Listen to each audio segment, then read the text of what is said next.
দেশের মাটি তোমার পরে ঠেকাই মাথা। ও আমার দেশের মাটি তোমার পরে ঠেকাই মাথা। Hey everyone, welcome back to my channel. আশা করছি তোমরা সবাই ভালো আছো, সুস্থ আছো। আমিও বিন্দাস আছি। এখন বাজে সকাল ওই 5টা মতন, আর এখন আমি রেডি হয়েছি বাইরে ফুল আনার জন্য। আজকে হলো 15ই আগস্ট, জন্মাষ্টমীর আগের দিন। তো সেই জন্য আজকেই সকালবেলা ফুলটা এনে রাখবো।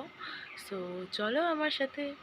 আগের দিন তোমাদের সাথে ফুলের মার্কেটটা শেয়ার করেছি, সেই ফুলের মার্কেটে আজকেও যাব ফুল আনতে।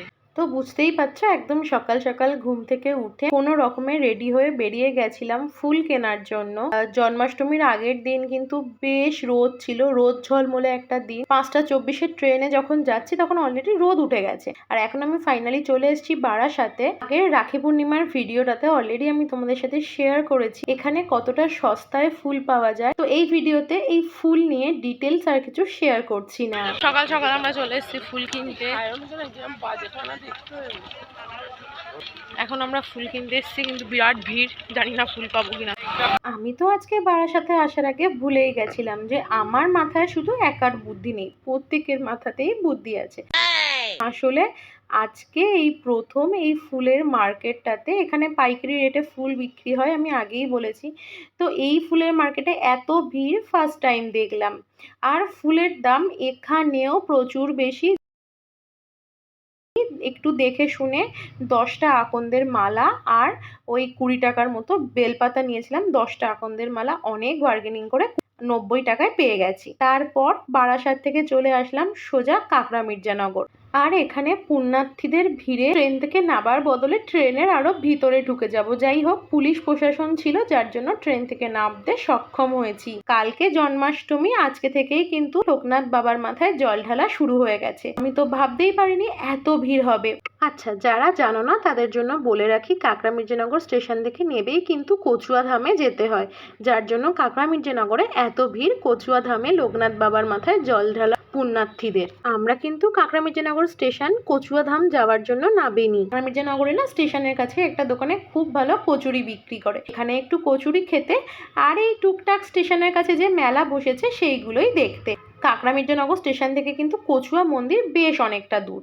তো সেই জন্য আমরা মন্দিরে যাইনি, মন্দিরে অন্য এক সময় ফাঁকায় ফাঁকায় যাব আর প্রসাদও খেয়ে আসব। যাই হোক, চলো একটু ওই সামনে মেলা দেখতে দেখতে এগিয়ে যাই, আর দেখি কচুরি যদি পাওয়া যায় কচুরি খাবো। বারাসাত থেকে ওই হাসনাবাদের ট্রেন ধরেই নেমেছিলাম কাকড়া মির্জানগর স্টেশনে। 15ই আগস্ট থেকেই যে লোকনাথ বাবার মাথায় জল ঢালার জন্য সকাল সকালই এত ভিড় হয়ে যাবে একেবারেই বুঝে উঠতে পারিনি।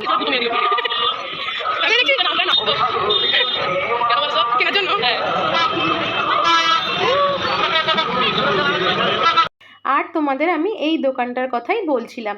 এই দোকানের কচুরিটা বেশ ভালো খেতে, পার পিস ওই 6 টাকা করে নেয়। যাই হোক, চলো এখান থেকে কচুরি পার্সেল করে নেক্সট ট্রেনটা ধরেই চলে যাই বাড়ি।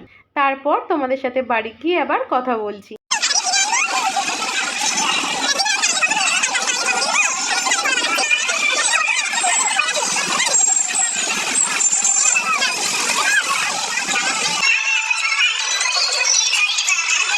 ভিড় ঠেলতে ঠেলতে কোনো রকমে উঠে পড়লাম আবার বাড়ি ফেরার জন্য ট্রেনে। বাড়ি এসে একটু রেস্ট নিয়ে ফ্রেশ হয়ে বসে পড়েছি কালকের জন্মাষ্টমীর তোড়জোড় করতে। নারকেলটা প্রথমেই কুড়ে নিলাম, আর তালটা আমার দিদি পাল্প বার করে রেখেছিল। তো চলো এখন তালের বড়াটা বানিয়ে নিই। তালের বড়াটা একটু বাসি হলেই খেতে ভালো লাগে, তাই এটা আজকেই বানিয়ে রাখবো। যাই হোক, তালের পাল্প, তার মধ্যে নারকেল কোড়া, সুজি, মোটামুটি 200 গ্রাম সুজি পুরোটাই দিয়েছি। আর তোমরা যেমন মিষ্টি চাইবে তেমন পরিমাণ চিনি। আমি তালের বড়ায় খুব একটা মিষ্টি পছন্দ করি না, অতিরিক্ত মিষ্টি দিলে না তালের নিজস্ব টেস্টটা হারিয়ে যায়। যাই হোক, তারপর দিয়ে দিলাম পরিমাণ মতো একটু লবণ স্বাদের জন্য। আর তারপর দিয়ে দিচ্ছি বেশ অনেকটা চালের গুঁড়ো। চালের গুঁড়ো যত ইউজ করব তালে বড়া তত ক্রিস্পি হবে। এইটা ভালো করে মাখিয়ে নেবার পর সামান্য একটু আটার প্রয়োজন হয়েছিল, তাই একদম সামান্য আটা আমি এতে ইউজ করেছি। আচ্ছা, তালের বড়ায় কোনটা কতটা পরিমাণ দিলাম সেটা আমাকে কেউ প্লিজ জিজ্ঞেস করো না, আমি বলতে পারবো না। পুরোটাই আমি আমার হাতের মাপে আন্দাজ অনুযায়ী দিয়েছি। কিন্তু তাতেই বেশ পারফেক্ট হয়েছিল জিনিসটা। এবার এটাকে ভালো করে মেখে কিছুক্ষণ স্ট্যান্ডিং টাইম দিয়ে দেব। তার মধ্যে কড়ায় তেল দিয়ে তেলটা ভালো করে গরম হওয়ার জন্য ওয়েট করব। তেলটা মোটামুটি গরম হয়েছে বুঝতে পারলে একটা বড়া দিয়ে দেখব ছাড়িয়ে আসছে কিনা। ভালো মতো দেখলাম বড়াটা হয়েছে, একদম ছাড়ানোর কোনো ব্যাপার নেই, একদম পারফেক্ট বাইন্ডিং।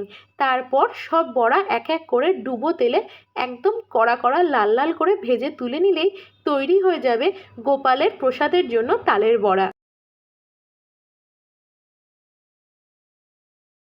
আচ্ছা, গোপালের প্রসাদের জন্য তালের বড়া তো আমরা সবাই দিয়ে থাকি, কিন্তু তোমরা কারা কারা নিজেরা তালের বড়া খেতে ভালোবাসো সেটা একবার কমেন্টে জানিও তো। আমার কিন্তু তালের বড়া খেতে বেশ লাগে, কিন্তু চেষ্টা করি জন্মাষ্টমীতে ভগবানকে তাল ভোগ দিয়ে তারপরেই তাল নিজে খাওয়ার। তো চলো তালের বড়াগুলো সব এক এক করে ভেজে নিই, তারপর আবার তোমাদের সাথে দেখা করছি। কালকে ঠাকুরকে তালের বড়ার সাথে মালপোয়াও দেব, তার জন্য আজকে রাতেই একটা কাজ করে রাখবো। এতে না মালপোয়াটা খেতে দুর্দান্ত হয়।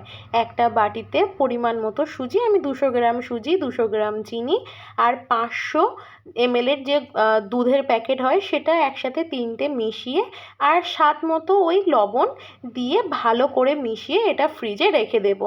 কালকে সকালে যখন আমি মালপোয়া করব তার 1 ঘন্টা আগে মিশ্রণটা বার করে রেখে দেব।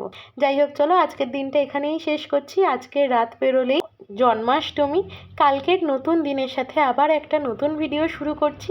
আজকের এই ছোট্ট ভিডিওটা এখানেই শেষ করছি। ওকে, বাই।